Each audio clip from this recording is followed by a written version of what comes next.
It was almost real, the Pro Wrestling History Podcast, episode 99.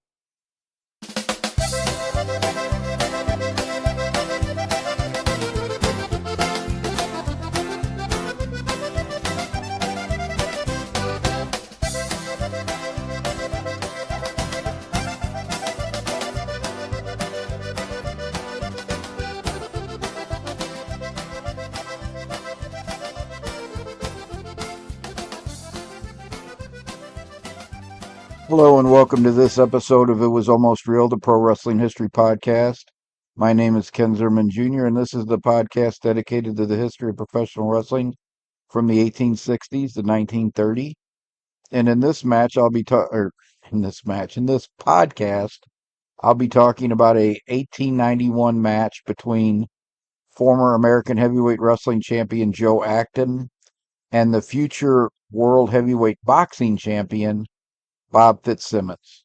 But before I get into that, I'm actually going to switch things around and start the podcast with a review of The Wrestler from 1974, which I just watched last night. I am going to throw a wild card at you. In this episode, I was supposed to be joined by Caleb and Trey, but we're going to record that episode tomorrow because that will be the 100th episode, and I wanted the two of them to join me for the 100th episode. So I snuck in another recording between then, and this will be episode 99. And I want to start off with my review of The Wrestler by saying Verne Gagne was a huge mark for himself because he was the executive producer for this film.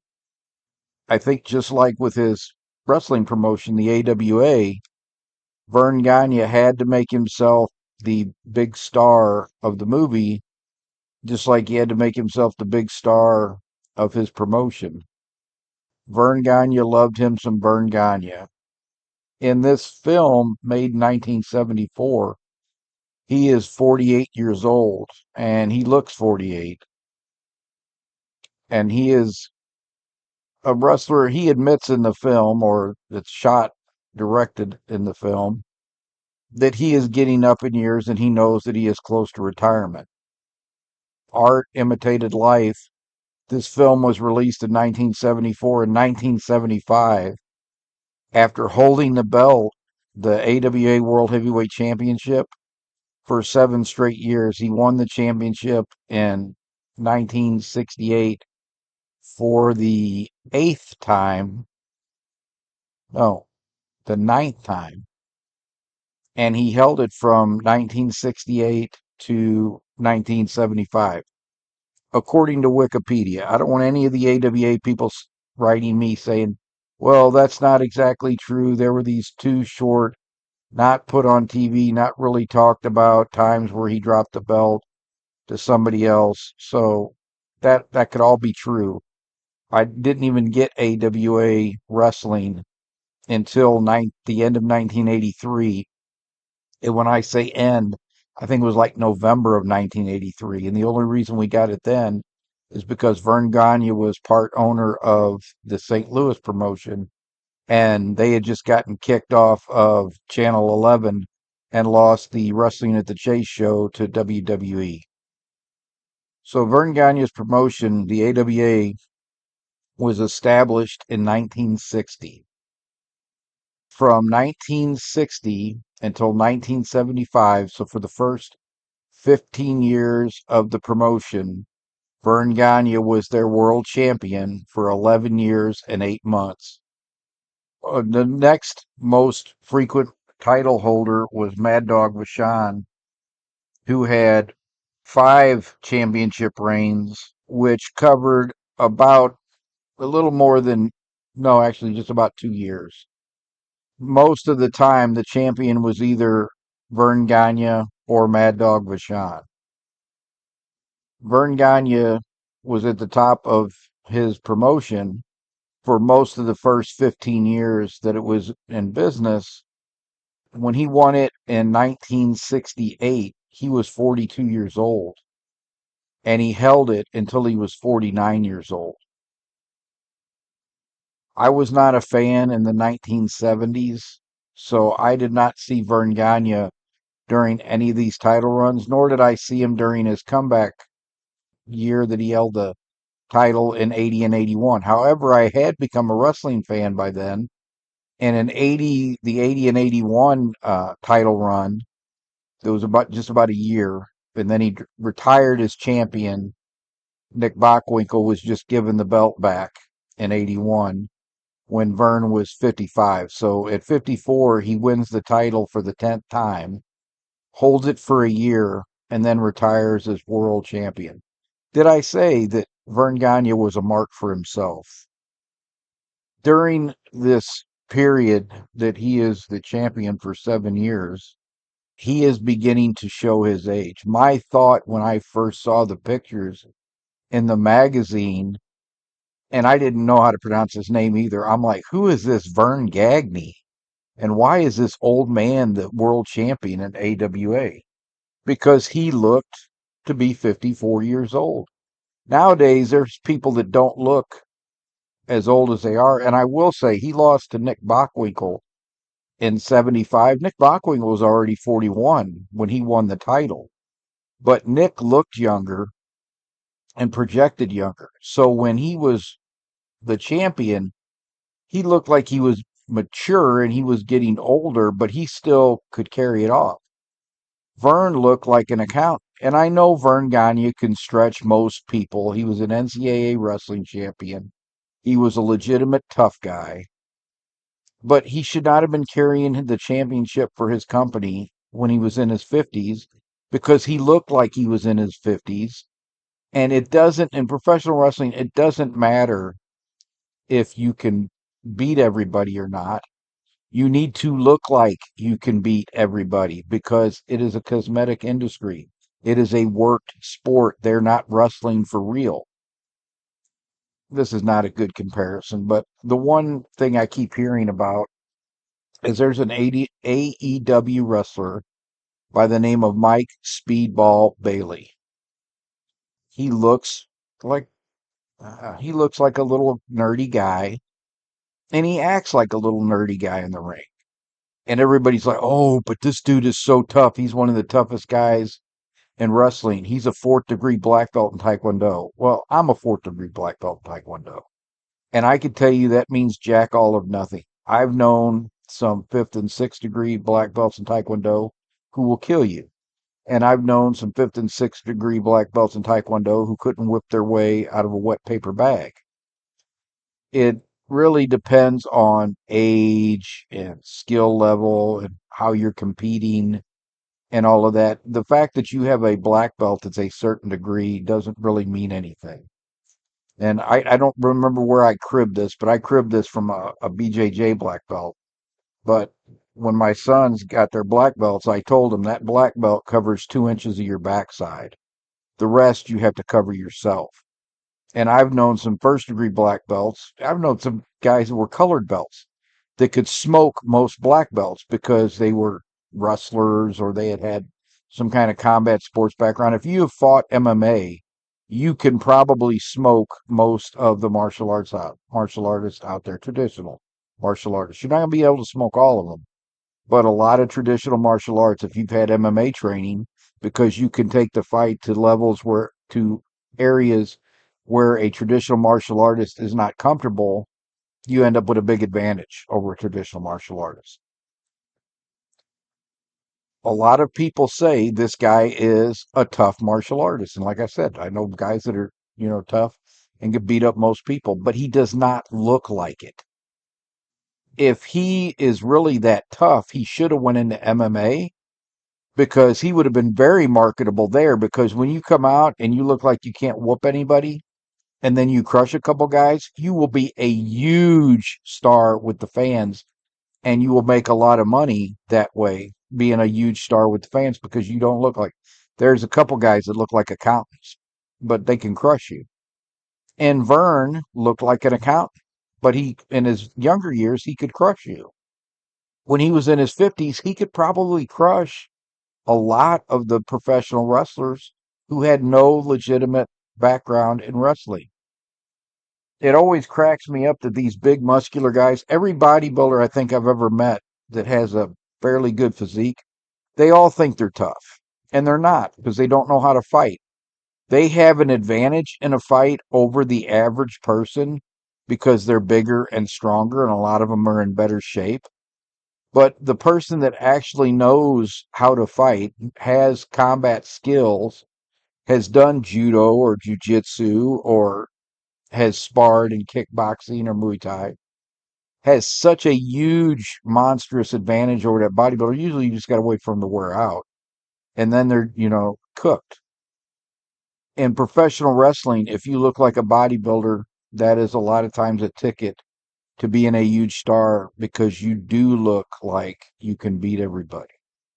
So in 1982, when everybody was clamoring for Hulk Hogan to beat Nick Bockwinkel wasn't going to have a shoot with Hulk Hogan. But if he did wrestle Hulk Hogan, there's a good chance Nick Bockwinkel could have defeated him because Nick Bockwinkel knew how to wrestle from his dad, more so than Hogan, even though Hogan was trained by Hiro Matsuda. Yet when the public looked at this, they thought it was absolutely preposterous that Hogan was still able to fend off, or that Nick Bockwinkel, sorry, I've got flipped them around. People thought it was preposterous that Nick Bockwinkel could hold off somebody as big and strong as Hogan, who looked like he should be able to mop the floor with Bockwinkel. And their refusal to put Hogan over Bockwinkel hurt AWA at the box office, and eventually it would lead to Hogan leaving and going to Vince and really being the catalyst for the national expansion. Let's actually talk about the actual movie. So the movie, Verne Gagne is not Verne Gagne, he's Mike Bullard, but everything about the character is all based on Verne. And Billy Robinson, who is his friendly rival in the movie, is a legitimate catch wrestler from wherever Lord James Blears was from. That's where he's from in this film. But he's an English catch wrestler who comes to the United States to wrestle Bullard because Bullard is the top wrestler or one of the top champions. There's three champions. They're talking about having a Super Bowl of wrestling. That's one of the premises of the film, which they would kind of do later on in the 1970s. But they're talking about having a Super Bowl of wrestling, and Billy Taylor wants to beat Mike Bullard so he can be the top guy in the Super Bowl of wrestling. So Billy Taylor is played by Billy Robinson, who we know is a legitimate catch wrestler who trained with in the Snake Pit in Wigan. The film is excellent in a couple of respects. It is not a great film. I think it's a better film than Mad Bull, but it is not a great film. But it is a great film if you are a wrestling fan, because one, unlike Mad Bull, where they had hardly any professional wrestlers in it, all of the main professional wrestlers in this film are played by professional wrestlers. Some of it, most of them actually, not some of them, most of them under their real names. There's only a couple of people in this film that don't wrestle under their real name. There's references to, like, Jim Barnett calls the promoter, who's played by Ed Asner, who is famous as playing Lou Grant. He was the wrestling promoter Frank Bass in this film, and he promotes Mike Bullard in the circuit. Jim Barnett calls him from Australia. Sam Muchnick calls him from St. Louis. While those two were not actually in the film, there are several promoters in the film, including Vince McMahon Sr. and Joe Dusick from Omaha. I think one of the younger of the Dusick brothers, Rudy Dusick, and the Dusicks were real last name was, I think it was Hasten, Hason, but it could be Hanson, but I'm pretty sure it was Hasten. And there were like three or four legitimate Dusick brothers, and then there was a kayfabe Dusick brother, and Frank Dusick, the wrestling manager in World Class in the 1980s, was the son of the kayfabe Dusick brother. Lots of the big names in 1970s wrestling. The wrestling action in this film is 10 times better than what was going on in Mad Bull, because you have some of the top wrestlers in the world at the time interacting with each other and putting on these matches. Ray Stevens figures prominently in there, one of the best in-ring performers of all time. I think that if you are a wrestling fan, particularly if you're a wrestling fan from the 70s and the 80s, I think you're going to like this film. I think you might be a little put off by Verne Gagne being, so hung up on himself. Even that it didn't detract too badly from the film. And the match between he and Billy Robinson at the end of the film is one of the better wrestling matches I've seen on film. And I encourage you to give it a watch. And just remember when you start to watch that Verne is going to figure prominently in this film. Although, interestingly, he doesn't show up really that much for like the first 20 or 30 minutes, but it was like they were building him up like it was reading the old Muscle and Fitness from the 1980s and 1990s, where every bodybuilder would talk about their friend Joe Weider, their friend Joe Weider. Every Muscle and Fitness magazine over that period was building up Joe Weider as much as any of the bodybuilding stars in the magazine. That's kind of how it is in this film, even though he's not physically on the screen at the time. Everybody's talking about him and building him up, and it's all based around Verne Gagne. I do encourage you to watch the film and let me know what you think about it. I wanted to end this by saying that my experience with the AWA was towards the end in 84, 85, and it was kind of starting to get on its last legs. The When the St. Louis Wrestling Club lost the time slot at Channel 11 at 11 o'clock, World Class was already showing in St. Louis on Channel 30. So what they did was they went to Channel 30 and they got 2 additional hours on Saturday night at 10 and 11 o'clock. And at 10 o'clock, they had the god awful Central States show, Central States All Star Wrestling, which was terrible wrestling from Kansas City.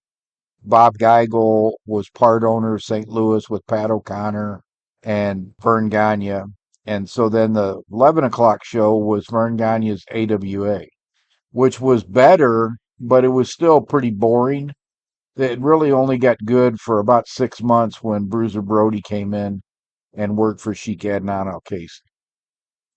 So my experience with AWA wrestling was very, very limited, other than, reading the magazines until Vince got the wrestling at the Chase time slot. I struggled to figure out what I was going to talk about for the history portion because I was putting this together pretty quickly. But I came upon something that I thought was interesting. And so I'll jump into that in a minute. But I did want to just give a quick update that I switched email providers and I thought I was going to have to rebuild my email list from scratch. But fortunately, I was able to merge the list with my new provider, Kit, which used to be ConvertKit. And that is going to be my email host from now on. And I was able to transfer the things from MailChimp to them. Won't have to rebuild the list. So if you were on the list in the past, you will get a newsletter at the end of August. I'm going to start the monthly newsletter back up. Thank you for your patience. It took me a few more months to transfer everything.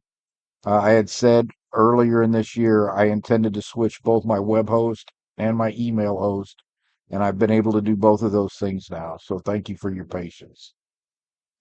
I think I'm going to do my recommendations as well, and then we'll get into the main content. We'll move on to episode 100 in a couple weeks. This episode is going to come out on Labor Day, September 1st. So the episode with me and Trey and Caleb for the 100th episode will actually come out on September 15th because I've got a written post coming out on September 8th. After this year, as I've said before, we are going to go weekly, Weekly, not Weakly. My recommendations is actually a Verne Gagne match from the 1950s. And Verne Gagne, before he formed the AWA, was the biggest star on Chicago in the Chicago promotion of Fred Kohler. Fred Kohler's Chicago promotion had one of the national TV deals in the infancy of television. So they showed wrestling from Los Angeles and they showed wrestling from Chicago nationally for maybe the first 5 to 10 years of television in the United States. It helped, professional wrestling actually helped sell more televisions for, a 5 or 10 year period than any other programming. But eventually, as happens with professional wrestling a lot, eventually it fades in popularity. It's people have said professional wrestling is cyclical, and it does seem like that is the case. I don't know what causes the cycles, but it does seem to be cyclical. Verne Gagne was the biggest star in the Chicago promotion, so he was one of the biggest stars nationally in the 1950s. And he was such a huge star, but he was not in line to be the NWA World Champion, at least at that time, that they agreed that Fred Kohler could have a United States Championship, and that's the belt that he put on Verne Gagne, and that Verne Gagne defended on television a lot, which caused some consternation with Lou Thesz, because Lou Thesz was the NWA champion, and there were supposed to be no other titles that could possibly compete with the NWA World Heavyweight Championship, but the U.S. title confused fans who started to think Verne Gagne might be the world champion. Thesz never agreed to put Gagne over, which is odd because Verne had legitimate wrestling credentials and should have been one of the people that Thesz was willing to lose to. And quite honestly, with Verne's popularity and legitimate skills and everything else, because he could guard against double crosses, he should have had a run with the NWA title in the 50s for at least a year or two when he was the top guy in Chicago. But that didn't happen, and that is one of the big impetuses for Gagne and several of his partners, Wally Carbo, to buy the AWA and to have a piece of Chicago. AWA did not own Chicago. There was a few wrestlers and promoters that had a hand in Chicago after Fred Kohler was no longer the Chicago promoter. That was the impetus why Gagne wanted to start his own territory so he could be the world champion. Never got the NWA title. This match is against Don Leo Jonathan, one of the really early big men. It was a pretty good 2 out of 3 fall match from Chicago between Verne Gagne and Don Leo Jonathan. So that's one of my recommendations this week, to see Verne Gagne when he was in his prime. The history topic for this week, and this is probably the longest I've ever talked without ever getting into the actual history topic for a week, but the history topic for this week is a wrestling match between Joe Acton and Bob Fitzsimmons on Friday, November 27th, 1891 in San Francisco, California. I know Bob Fitzsimmons did spend some time based out of California. Joe Acton was a bigger star in Philadelphia, but everybody would have known who Joe Acton and Bob Fitzsimmons were at the time of this wrestling match. And purportedly, the match was for a $1,000 purse, which is a pure fiction. These guys would have been working this match, so they supposedly put this money up. That money was never put up. Acton and Fitzsimmons were going to split the gate receipts and any gambling revenue that they could con out of people. There is no way the best day he ever had, and Joe Acton on his deathbed, that Bob Fitzsimmons was going to beat Joe Acton in a wrestling match. He wasn't even going to give him a contest in a wrestling match.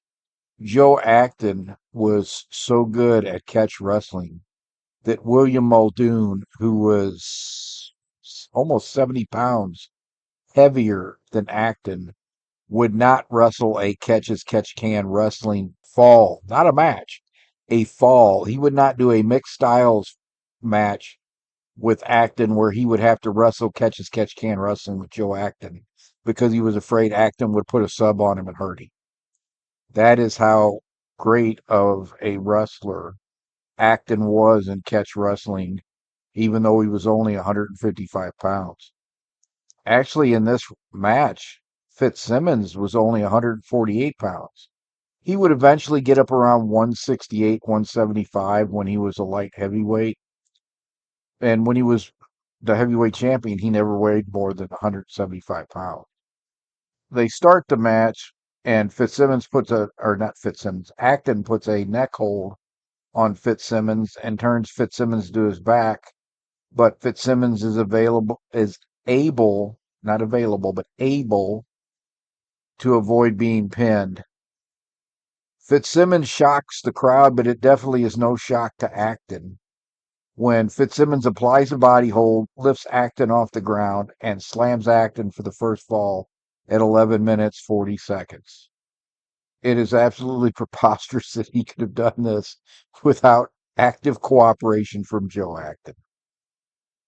After this fluke fall that was probably to just try to generate betting on the match, would people really think that Fitzsimmons had a chance with Acton? Acton starts the second fall, applies a front face lock, and took Fitzsimmons to the ground. Acton squeezed the hold, a guillotine choke in modern terminology, to let Fitzsimmons know Acton could choke Fitzsimmons out at will, which Fitzsimmons probably already knew. Acton released the hold, turned Fitzsimmons to the mat, and on the third roll, pinned Fitzsimmons for the second fall at 4 minutes 50 seconds. And now the match is tied at one fall apiece. And maybe they were able to generate some revenue out of a fastest fall if they got any suckers to take the money on Fitzsimmons. To start the third fall, Acton uses a leg twist to spin Fitzsimmons to the mat, but Fitzsimmons is able to pull his leg out of the grapevine. Well, probably with a little help from Acton. Acton then uses a neck hold to turn Fitzsimmons to the mat. Fitzsimmons bridges to prevent Acton from pinning him. So obviously Acton has worked with Fitzsimmons a little bit before this match, so Fitzsimmons could at least do a few of the basic wrestling moves. Acton pushes Fitzsimmons over onto his right side, and his move leaves Fitzsimmons kind of stuck on the mat in a position where he can't really defend himself. Acton presses his upper body onto Fitzsimmons and slowly pushes Fitzsimmons back to the mat. He's now won the third fall, but this time in 12 minutes 34 seconds. So he's given it enough time to make Fitzsimmons look at least passable in all of these falls. Acton is awarded the match winning 2 out of 3 falls. This is one of the last matches that Joe Acton is going to wrestle. After he had lost the American Heavyweight Wrestling Championship to Evan Lewis in a work match, he really didn't wrestle all that frequently. Most of his money came from running foot races, horse races, and dog races in Philadelphia with his longtime manager, who was also a former boxer. Because there was more money in racing than there was in professional wrestling when you were only drawing a couple hundred people to the matches whenever you would wrestle professionally. Fitzsimmons, however, while Acton's career was winding down, Fitzsimmons was just getting started. Fitzsimmons won the World Middleweight Boxing Championship in 1894. In 1897, Fitzsimmons defeated James J. Corbett. He would be the champion until he lost to James J. Jeffries. Fitzsimmons fought over 100 professional boxing matches in his career. So this was a nice payday for both guys. They just split the purse and any gambling winnings that they were able to pull off, and no one got hurt. Fitzsimmons didn't get hurt. Acton wasn't going to get hurt. The only way Acton could have gotten hurt, if they'd have made this a mixed styles bout, he would have tried to box with Fitzsimmons. Then Fitzsimmons would have had all of the advantages. But in a wrestling match, it was all going to be Joe Acton. Acton was the second American heavyweight wrestling champion, but the one who really established that title was Evan Strangler Lewis, who won it from Acton. I don't know why they worked the title match unless Acton was just tired of being the champion. He didn't want to risk getting an injury, nor did Lewis, because when two catch wrestlers that are that skilled wrestle each other, it could turn into a submission fest, and one of them definitely could have gotten injured. But Acton was great, and he was particularly great for someone who was only 5'5" and 155 pounds. His nickname was the Little Demon. He and Edwin Bibby had some really close matches, but Acton was always just a little bit better than Bibby. I think we're going to end the history topic right there this week. Haven't figured out what I'm going to talk about for the history topic in the next episode, but I do know we're finally going to do the review of the Central States Wrestling Show from April 5th, 1986. And that show is actually better than it should have been, even though it wasn't. You'll see, it's not a great wrestling show. It's not, it doesn't have great production values, and the commentary is not great either. If that was your first exposure to professional wrestling, you might never be a fan. Until next time, everybody, take care. Bye bye.